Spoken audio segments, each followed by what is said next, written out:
It was at Stompin. It was a little rough. And I actually did not, besides Earl, I didn't talk to one performer.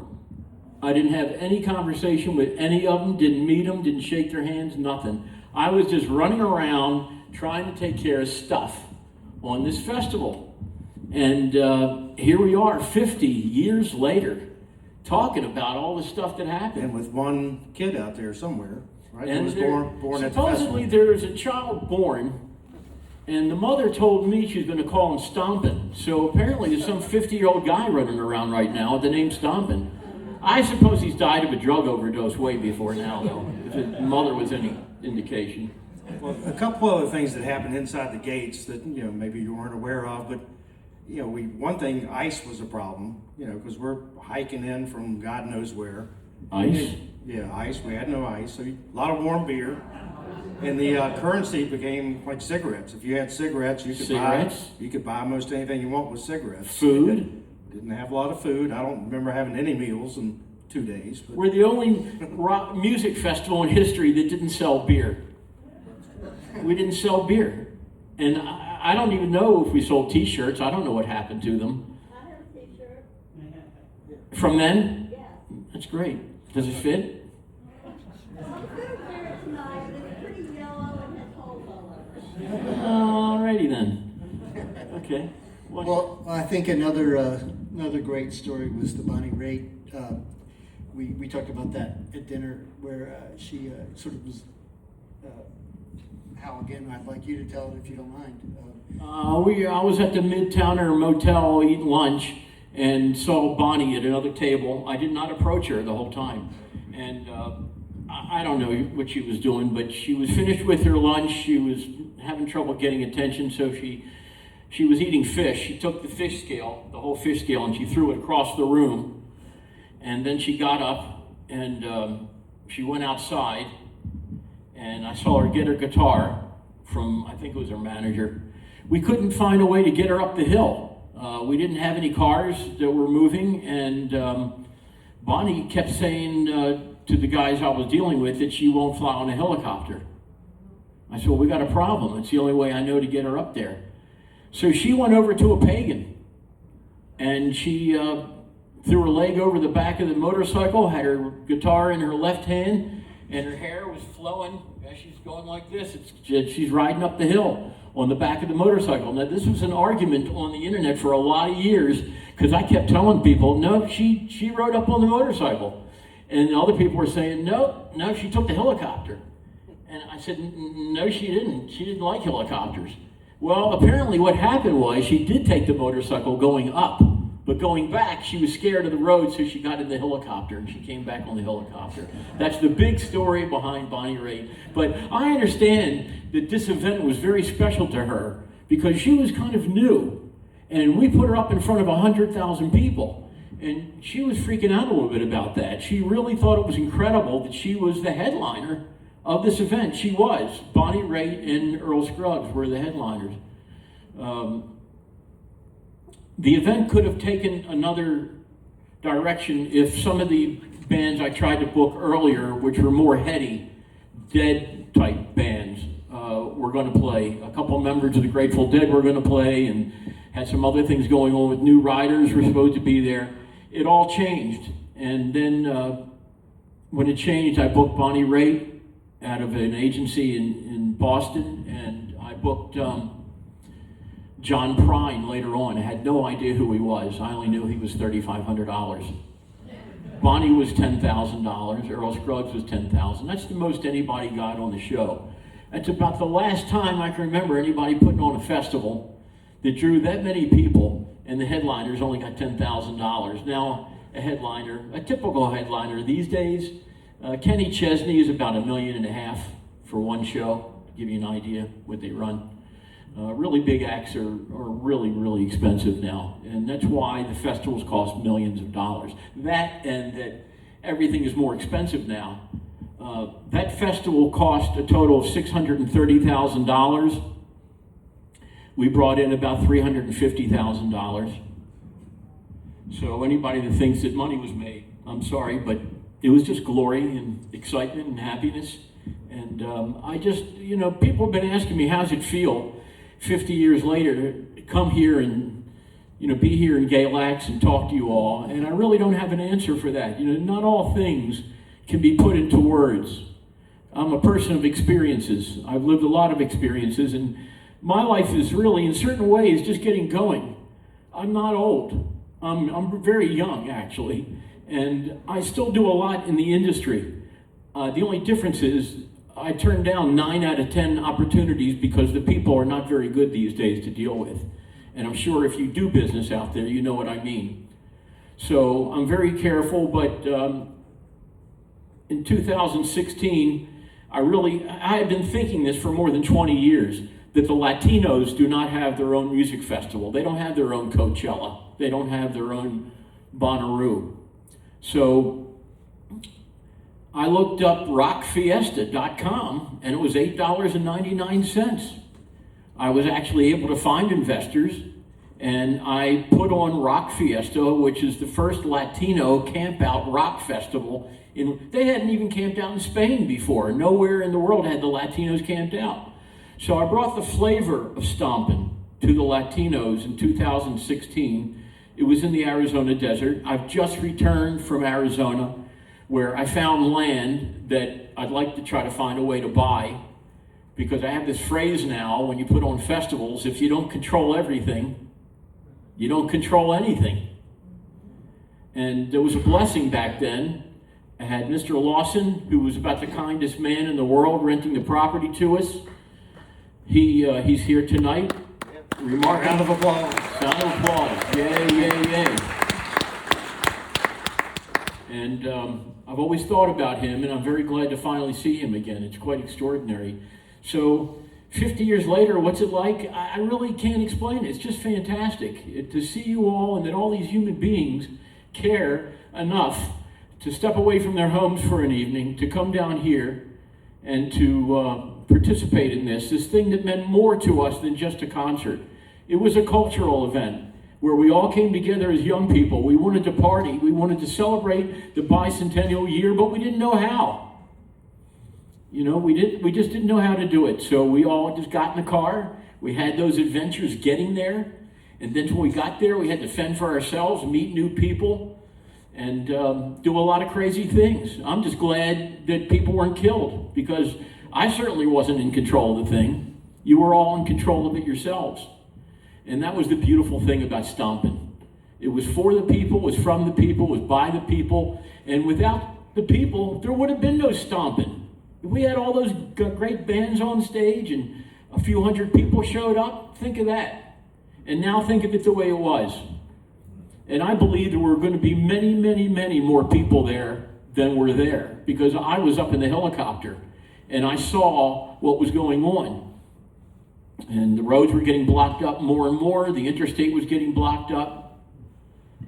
So my estimation was, just trying to piece it all together and look at it, and even thinking now that I have a better intelligence on how to assess crowds, I really do think there would have been close to a couple 100,000 people there in the end if everybody had been able to get in. When I went back to Baltimore, radio stations were broadcasting people's opinions of the festival on the radio, saying that they'll never go to a Cactus production again. It was a horrible event. Others saying they couldn't even get in. So I have a feeling it was really much bigger than all of us in this room think it was. There were a lot of people trying to get there, probably from out of state, that were turned back by radio stations. I know the local radio station here said, no matter who you are or what you're doing, don't go to Stompin, turn back. The traffic is terrible, you're not going to get in. So that's what happened. And it happened because of the relay on all the radio and all the marketing we had done. It just finally came to fruition that weekend that people woke up and said, wait, we got to go to this thing. There wasn't anything else to go to. Stompin was it. So it didn't happen again. I tried a couple more times in West Virginia. They were unsuccessful. They were small, they were underfunded, and they were not good events. Nothing was like the original Stompin 76. It's not something that can be reproduced, I don't believe. So, Well, the stories will live on forever, and if I think we want to open up sometime and hear some stories from out you. Okay. I'll share one real quick Go. from a friend of mine, and it's a secondhand story. But we met well after Stompin, years later, and somehow we connected. He was living in Charlotte. I grew up in Roanoke, and yeah. Did you go to Stompin? Yeah. And talked about all the bands and everything. He said, "Well, let me tell you a story." He said, there was a lot of drugs, a lot of stuff that went on at Stompin. He said, I participated in most all of them. So he said he got home on Monday morning and he woke up and he was blind. Said he could not see. It was completely dark. And so, his mother came in and said, oh my gosh, you're blind. We need to go to the doctor. So they took him to the doctor and said, the doctor's like, well, son, what have you been doing? He said, well, I did some acid, I did some hash, I smoked a little bit of pot, and he named all that stuff. And he said, well, anything else? I don't think that would have made you blind. And the last thing he said, oh, I drank a little moonshine. And the doctor, oh, that was it. And he's like, I wish I would have said that first, because I just admitted to my mother all these other things I did. So next time I'll say moonshine first and not admit anything. So it's lots of stories like that. Was he okay, ultimately? Oh, yeah. He said ultimately it was the moonshine, and he just admitted everything else to his mother that he didn't need to say. Well, we do have 15 minutes here at the end, and I'd like somebody from the audience, if you could stand up and either ask us a question or share a quick story, we'd love it. Sir, you in the front. I got one right here. So I performed at Stompin 76. I still dance with the Green Grass Cloggers. We got started in 1972, and the Green Grass Cloggers were at Stompin 76 and danced and performed. We were camped facing the stage over to the right, close to the helicopter pad. And we had little tents, little flimsy tents and little flimsy pop-ups along the edge. And there was a whole bunch of people camped along there, and the helicopter would come in. And when the helicopter would come in, it would, as it would come to land, it would slightly turn one way or the other, and all this dust and stuff would go that way. Well, the helicopter came in and kind of tilted, and it blew down all the tents in front of us, blew them off the side of the mountain. And we were going, oh my gosh, glad we're not camped up there. And we went up and performed and came back to our campsite, and all of our stuff was blown away, because when it came in the next time, it tilted a little bit the other way. So that was my experience, but we had a great time, and thank you so much for putting it on. Thank you. Thanks for the story. We had a story in today's paper with Nancy Slice. Do you know Nancy? Very good friends. She Yeah, could Nancy. have been playing for us. Nancy came up and she told her story of hitchhiking to the event and then having to tread through streams. And she said she only had the clothes on her back and her banjo, which she's known as Banjo Nancy. So she has her banjo everywhere. So anyway, that's a great story. And Harold White from the Cloggers. Sir, can we give a microphone? Buzz. Hey, my name's Buzz Brown, and I went to Stompin. I had my learner's permit, and my friend was 16 years old, and we came from Roanoke. We missed the exit. So we got to the next exit and asked the gentleman, so he took us in the back way. So we got within a mile and a half of the music, and a nice farmer let us in his orchard, and we saw this great spot against the fence that had big wooden sides. Said, that's a great spot to put a tent. So we put our tarp there and everything. Got up the next day, we realized that it was a hog trough. And we were cooking bacon, so we ended up feeding the hogs bacon. And we walked in a couple times, but some gentlemen, I don't know, 2 doors down, I'll say, they were in a truck and they had pawned the spare tire off the truck to have enough money to come to Stompin. And one of the friends had gone to go find the music. The other was there, met some girls, and started drinking the Slits beer and shared some of the raw hot dogs out of the styrofoam cooler with ice. And when Dick, the other gentleman, came back, all the beer was gone. The rest of the hot dogs were on the grass. The cooler was broken. The Stompin went south. But had a great time. I certainly enjoyed it, and I'm sure everybody remembers different things about it. That's my story. Thank you. Thanks, Buzz. Anybody else like to ask a question or tell a story? Young lady in the front with her hand up. My husband and I were living in Mount Wilson, so we didn't have to go very far. And it was just one of those things where I don't remember much of it, but I just remember how wonderful it was to be there. And I had a son with me at the time, and I saw the article in the Gazette, and I sent it to him, and I said, hey, you were at this festival. He was 1 year old. He was 13 months old. And so my daughter says, well, technically, I was there too. I was born in March. And she was there, I guess. Anyway, so now I ride bikes regularly on the New River Trail. And I was riding with Greg one day, and he goes, you know, that's where Stompin was when we were riding on the trail. He pointed it out, and I go, oh yeah. Well, thanks. Great story. Anybody else got a question or want to make a comment? We've got a few more minutes. Betty Patton from Galax, and my mom had a scanner, and we listened to this for 24 hours. And on the scanner, we couldn't go to bed because we listened. We had company coming from Gloucester, Virginia, trying to get into Galax that day with 2 kids, 4 and 6 in their car, and it took them 4 hours from off of 81 into Hillfield. They did not know how that the difference in Galax and Piper's Gap where we lived. So they finally got to Hillfield, I think at about 4 hours or something like that. 2 little kids in the car and all that. And so when they got to Hillfield, finally they talked with the state trooper or someone and found out that they were going to try to get to Piper's Gap. And so they sent them out to Fancy Gap and down the mountain to Piper's Gap. And so they stayed that weekend, and we all listened to this on the scanner. We knew people that were there, had neighbors that were there, and all of that. So we heard about it for quite a long time, but they wouldn't come back to Galax. They said they didn't want to stay in the traffic. And my question has always been, where did you get the name? How did you name it? Good question. Hal has a good answer for that, I think.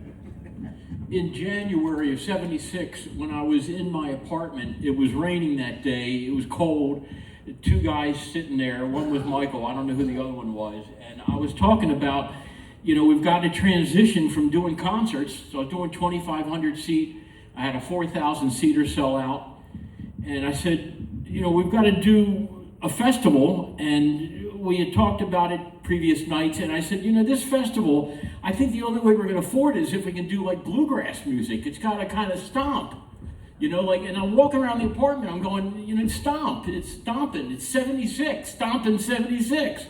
That's how the name came about. It's exactly how it did. I said those words. So I was feeling it, and I put 76 together with the fact I was stomping, and it became Stompin' 76. Wow. Great story. Well, getting close to our allotted time. Anybody want to make care to make a closing comment? Hal, you seem like the natural person. Andy, if you'd like to say something. I don't think we'll see each other in 50 years. But I will try to some of these faces, I swear, I saw some of these faces 50 years ago. I'm looking at you when somebody's handing me $20, another one's asking me for a particular size. I'm looking at them like, I don't want to embarrass you, but I swear, you're the same person, your face is larger. Some of these people look really familiar, and it just shows how you hang on to visuals sometimes. But all I can say to you is this. You went to Stompin', you came here tonight, because you wanted to feel a little bit more of that feeling you had that time. You know, it doesn't go away.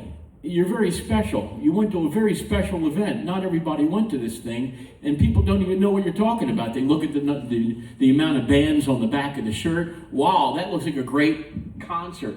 They don't realize what a festival it was. It was a festival of humanity. You were all there. I have it in my soul. I only ask you that every one of your days are festival days. They're not regular days. You have special feelings in you. You know how to dance. You know how to have a good time. You know how to smile and make other people feel good. And that's what Stompin did. And you all made each other feel good, and you all took care of each other at that event, because we couldn't.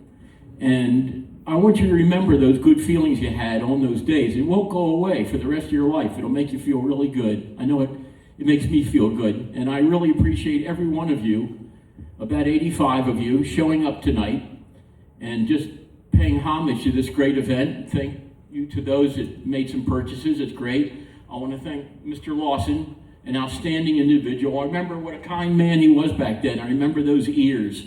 Remember your ears, Mr. Lawson. And that's why you get a hat.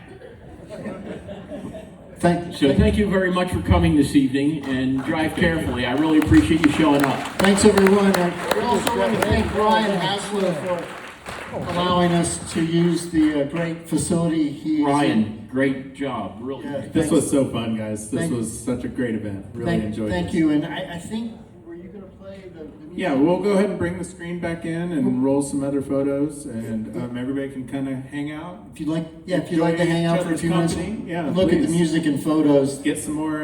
Oh, I have one other thing I want to do. I forgot. We're gonna do this raffle. Oh yeah, we have a raffle, so we have to make a drawing here. All right. Just throw mine down. I've never won a